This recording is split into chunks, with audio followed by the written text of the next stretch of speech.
వాస్తు జీవనానికి ప్రేక్షకులకు స్వాగతం. ఈరోజు మీరు చూడండి, అసలు ఒక గృహ నిర్మాణం ఏ విధంగా ఉండకూడదు అనే విషయాన్ని మీకు క్లియర్గా చెప్పే ప్రయత్నం చేస్తాను. ఎందుకంటే నేను ఈ మధ్య ఒక ఇంటిని చూడడానికి వెళ్ళినప్పుడు ఆ ఇల్లు నిర్మాణంలో ఉంది. అంటే దక్షిణ సింహద్వారం గల ఆ ఇల్లు ఏదైతే ఉందో అది ఏ విధంగా నష్టపోతూ ఉంది, ఆ ఇంటి లోపల అంటే ఆ ఇంటి లోపల ఎలాంటి వాస్తు దోషాలు కలగాయి అనే విషయాన్ని మీకు పూర్తి క్లారిటీగా చెప్పే ప్రయత్నం చేస్తాను. నేను చెప్పేటువంటి విషయం ఏదైనా సరే క్లారిటీగా ఉంటుంది, మీకు అర్థమయ్యే రీతిలో ఉంటుంది అని నేను ఖచ్చితంగా చెప్పగలను. చాలామంది వాస్తు వీడియోలు చేస్తూ ఉంటారు, మీకు ఒక క్లారిటీ ఇచ్చే విధంగా అవి ఉండవు. నేను చెప్పేటువంటి విధానం ఏదైనా సరే ప్రతి ఒక్కరికి కూడా అర్థమవుతుంది, అర్థమయ్యే రీతిలో మాత్రమే నేను ఈ వీడియోలు చేస్తూ ఉంటానని మీకు ఖచ్చితంగా చెప్పగలను. చూడండి, ఈ గృహ నిర్మాణం అనేది ఏ విధంగా ఉంది, వారు ఎలాంటి తప్పులు చేశారు, మీరు అలాంటి తప్పులు చేయకుండా ఉండాలని మాత్రమే నేను ఈ వీడియో చేస్తూ ఉన్నాను. ఎందుకంటే ఆ ఇంట్లో వారు చేరిన తర్వాత వారు నష్టపోతారు కాబట్టి. ఒక కొత్త ఇంటి గృహ నిర్మాణంలో ఉంది కాబట్టే మనం చెప్పి వెళ్ళి దానిలో మార్పులు చేయగలిగాం తప్ప, పూర్తిగా నిర్మాణం చేసి ఆ ఇంట్లో వారు చేరితే ఎంతగా నష్టపోయేవారు.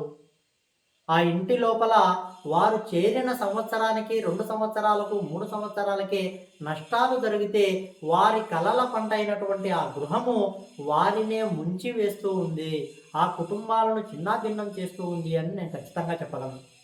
మీరు చూడండి, ఆ గృహం ఏ విధంగా ఉంది, మీ గృహాలు ఆ విధంగా ఉండకూడదు అని నేను చెప్తూ ఉంటాను. ఇప్పుడు జనరల్గా ఆ ఇల్లు ఈ విధంగా ఉంది. ఈ విధంగా ఉన్నప్పుడు ఆ ఇల్లు ఎప్పుడైనా సరే ఈస్టు 20 డిగ్రీలు ఆగ్నేయ ప్రాచిలో ఉంది. అంటే 20 డిగ్రీలు ఆగ్నేయ ప్రాచిలో ఉన్నటువంటి దక్షిణ సింహద్వారం గల ఇంటి గురించి ఇప్పుడు నేను చెప్తూ ఉన్నాను. ఆ ఇంటి నిర్మాణం ఈ విధంగా ఉంటే ఇది తూర్పు, ఇది నార్త్ 20 డిగ్రీలు. అంటే 0 డిగ్రీ ఉండవలసింది నార్త్ 20 డిగ్రీలు, అంటే 20 డిగ్రీలు ఆగ్నేయ ప్రాచి. ఇక్కడ ఉండవలసినటువంటి మీ తూర్పు ఇక్కడ ఉదయిస్తుంది. అప్పటికి 90 డిగ్రీలు ఉండవలసినటువంటి తూర్పు అనేది మీకు 110 డిగ్రీలు ఉంటుంది. అప్పుడు 20 డిగ్రీలు ఆగ్నేయ ప్రాచి తిరిగినటువంటి స్థలంగా, గృహంగా మనం దీనిని చెప్తాం. వారికి ఉన్నటువంటి రోడ్డు దక్షిణం రోడ్డు. ఇక్కడ పెద్ద సమస్య వచ్చింది. ఎందుకంటే దక్షిణం రోడ్డు ఉన్నప్పుడు వారు దక్షిణ నైరుతిలో మెట్లు ఇవ్వడం జరిగింది. వారికి తప్పదు. ఈ విధంగా అంటే ఈ ప్లానింగ్ వారు ఇదివరకే ఒక ఇంజనీర్ దగ్గర తీసుకోవడంతో ఈ రోడ్డుకు వెలివేషన్కు బాగుంటుందని దక్షిణ నైరుతిలో మెట్లు ఇచ్చారు. మెట్ల కింద టాయిలెట్ నిర్మాణం కూడా చేశారు. ఈ ఇంటిని పూర్తి రోడ్డుకు హద్దుల మీద నిర్మించి ఉన్నారు. ఎప్పుడైనా సరే నేను చెప్పేటువంటి విధానం ఏదైతే మీరు గమనించండి, ఇంటినే హద్దులుగా చేసి కట్టేటప్పుడు చాలా జాగ్రత్తలు తీసుకోవాల్సి ఉంటుంది. ఎందుకంటే ఈ విధంగా దక్షిణం వైపు రోడ్డు ఉన్నప్పుడు ఇక్కడ మనం పెట్టేటువంటిది మీరు గమనించండి, వారి సింహద్వారం ఏదైతే ఉందో ఇంటి మధ్యస్థానంలో తీసుకున్నారు. ఇక్కడ 2 బెడ్రూమ్లు, ఇక్కడ ఆగ్నేయం కిచెను, ఇది ఓపెన్ హాలు. ఈ విధంగా ఈ గృహ నిర్మాణం ఉంది అంటే ఈ మధ్యస్థానంలో తీసుకున్నటువంటి ద్వారం ఏమై ఉంది, వారు ఇలా హద్దులుగా నిర్మాణం చేసి మెట్లు దక్షిణ నైరుతిలో వేసి మెట్ల కింద టాయిలెట్ నిర్మాణం చేశారు. ఎప్పుడైనా సరే ఒక ఇంటి లోపల మెట్లు దక్షిణ నైరుతిలో ఏర్పాటు చేసి మెట్ల కింద టాయిలెట్ నిర్మాణం చేశారు అంటే ఆ ఇంట్లో నైరుతి మూత అవుతుంది అని నేను చెబుతూ ఉంటాను. దక్షిణం వైపు కానీ, పడమర వైపు కానీ, ఉత్తరము తూర్పు అనేది ఎప్పుడైనా సరే సెట్ బ్యాక్ అనేది ఖచ్చితంగా తీసుకోవాలి. వీరు ఈ ఇంటిని ఈ విధంగా రోడ్డు కంటిపెట్టి కట్టినప్పుడు ఇక్కడ దక్షిణం వైపు వారికి సెట్ బ్యాక్ తీసుకునేదానికి అనుకూలమే లేదు, అవకాశమే లేదు. అందుకే ఒక వాస్తు ప్లానింగ్ తీసుకునే ముందర ఇలాంటి జాగ్రత్తలన్నీ మనం తీసుకోవాల్సిన అవసరం ఉంటుంది. ఈ ఇంటి లోపల నైరుతి దోషాలు ఖచ్చితంగా కలుగుతాయి అని నేను చెబుతూ ఉంటాను. అంతేకాదు, వారు తీసుకున్నటువంటి ద్వారం ఏదైతే ఉందో వారు తూర్పు ఈశాన్యం అనుకొని ఇక్కడ ద్వారం ఇచ్చినప్పటికీ కూడా ఇందులో 2 దోషాలు కలుగుతూ ఉన్నాయి. దక్షిణ మధ్య స్థానంలో ఇచ్చినటువంటి ద్వారము ఆగ్నేయ ప్రాచికి తిరిగిన తర్వాత ఇక్కడ 4 భాగాల నైరుతి వస్తుంది. ఇది నైరుతి, దక్షిణ నైరుతిలో వచ్చినటువంటి ద్వారంగా మారుతూ ఉంది. అంతేకాదు ఇక్కడ ఇచ్చినటువంటి తూర్పు వైపు ఇచ్చినటువంటి ద్వారం ఏదైతే ఉందో ఇది తూర్పు ఆగ్నేయాన్ని చూస్తున్నటువంటి ద్వారంగా మారుతూ ఉంది. ఇక్కడ ఆగ్నేయం 4 భాగాలు తూర్పు వైపు తిరిగిపోయి ఉంటుంది. ఇటు ఆగ్నేయ దోషాలు వస్తాయి, ఇటు నైరుతి దోషాలు వస్తాయి. ఈ ఇంటి లోపల వారు నివసించేటువంటి నివాసం ఏదైతే ఉంటుందో 2-3 సంవత్సరాలకి వీరు ఇలాంటి దోషాలను ప్రతిఫలం ఎదుర్కోవలసి ఉంటుంది. నేను వెళ్ళి చూసినప్పుడు చాలా బాధపడడం జరిగింది. ఇదే నేను చూడకుండా వీరు ఈ ఇంటి లోపల గృహప్రవేశం చేశారే అనుకోండి, ఎంత నష్టపోతారు ఆ ఇంటి లోపల, ఆ కుటుంబం ఎంత బాధపడుతుంది. నైరుతి దోషాలు ప్రాణహాని అని చెప్తూ ఉంటాం, యాక్సిడెంట్లకు గురి అవుతారు అని చెప్తూ ఉంటాం, లేదా ఈ ఇల్లు దివాలా తీస్తుంది అని చెప్తూ ఉంటాం. ఎందుకంటే నైరుతి దోషం అనేది అంత ప్రభావం చూపుతుంది ఒక కుటుంబం మీద. ఈ ద్వారము తప్పవుతుంది, ఈ ద్వారము తప్పవుతుంది. ఖచ్చితంగా వీరు ఉత్తరం వైపు మాత్రమే షెడ్ బ్యాక్ తీసుకున్నారు. అంటే మీరు ఆలోచన చేయండి, వీరు వేసినటువంటి పిల్లర్లు ఏవైతే ఉన్నాయో ఇక్కడ హద్దులనే చేశారు. తూర్పు ఎంతవరకు అయితే వారి స్థలం ఉందో ఈ పిల్లర్లు హద్దుల మీద నిర్మాణం చేశారు. టోటల్ ఈ పిల్లర్లు హద్దుల మీద నిర్మాణం చేసి ఇక్కడ హద్దుల మీద నిర్మాణం చేసి ఎక్కడా కూడా షెడ్ బ్యాక్ అనేది లేదు. వీరి పిల్లర్లు ఎంతవరకు అయితే వస్తాయో ఇక్కడ షెడ్ బ్యాక్ అనేది లేకుండా పోతుంది. ఒక ఇంటికి ఎప్పుడైనా సరే తూర్పు ఖాళీ స్థలం కొంచెమైనా ఉండాలి అని చెబుతూ ఉంటాం. ఈ విధంగా హద్దుల మీద నిర్మాణం చేసినప్పుడు ఈ ఇంటి లోపల అభివృద్ధి నిలిచిపోతూ ఉంది. తూర్పు ఖాళీ స్థలాన్ని మన ఇంటికి ఎప్పుడూ కూడా మూత వేయవద్దు అని చెబుతూ ఉంటాం. వీరు ఉత్తరం వైపు ఖాళీ స్థలం విడిచి ఏమి ప్రయోజనం? దీనివల్ల ఎలాంటి ఫలితాల కంటే ఇందులో ఉన్నటువంటి దోషాల ప్రభావమే ఎక్కువగా ఉంది.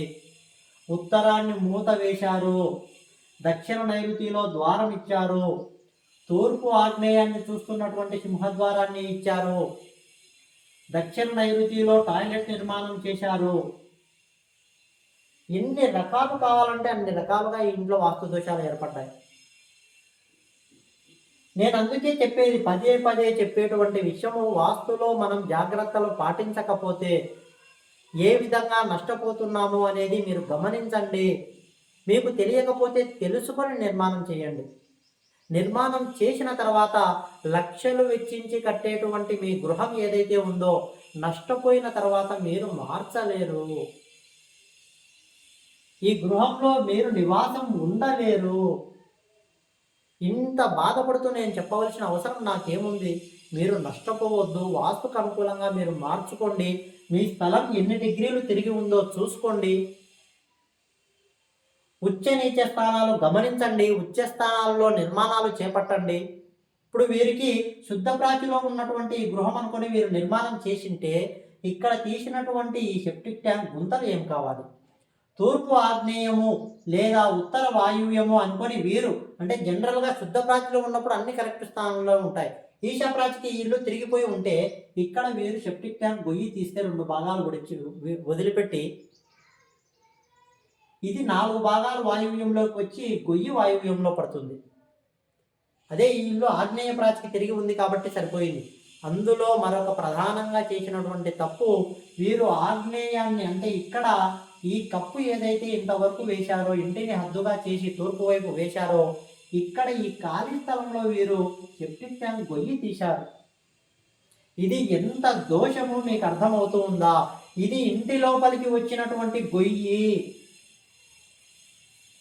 ఎప్పుడైనా సరే మీరు హద్దుల మీద నిర్మాణం చేసేటప్పుడు మీరు ఇక్కడ తీసుకున్నటువంటి కారిడార్ ఏదైతే ఉందో ఈ కారిడార్ లోపలికి మీరు ఎట్టి పరిస్థితుల్లో మీరు గుంతలు అనేవి తీసుకోకండి.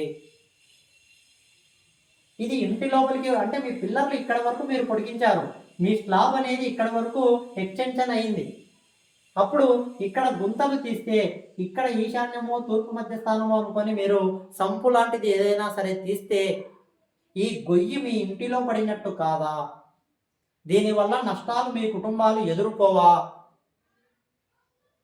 కాబట్టి నేను ఎందుకు ఈ విషయాలు పదే పదే చెప్పడం అంటే, ఇలాంటి దోషాలు మీరు తెలిసి తెలియక చేసి నష్టపోకండి. నైరుతిలో మెట్లు యోగించవు అని నేను చెబుతూనే ఉంటాను. ఇంటినే హద్దులుగా చేయడము, నైరుతిలో మెట్లు వేయడము, నైరుతి మెట్ల కింద టాయిలెట్ నిర్మాణం చేయడము, ఒక ఇంటి లోపల వాస్తు దోషాలు ఏవైతే ఉండకూడదు అని నేను చెబుతానో అవన్నీ కూడా ఈ ఇంట్లో ఉన్నాయి. నేను వెళ్ళి వాటినన్నింటినీ కూడా తక్షణమే మార్చాలని చెప్పడం జరిగింది. నష్టపోతారు నష్టపోతారు నష్టపోతారు అని నేను చెప్తూ ఉన్నాను. నష్టాలకు గురి అయిన తర్వాత బాధపడితే ఫలితాలు ఉండవు. ముందే జాగ్రత్త పడండి.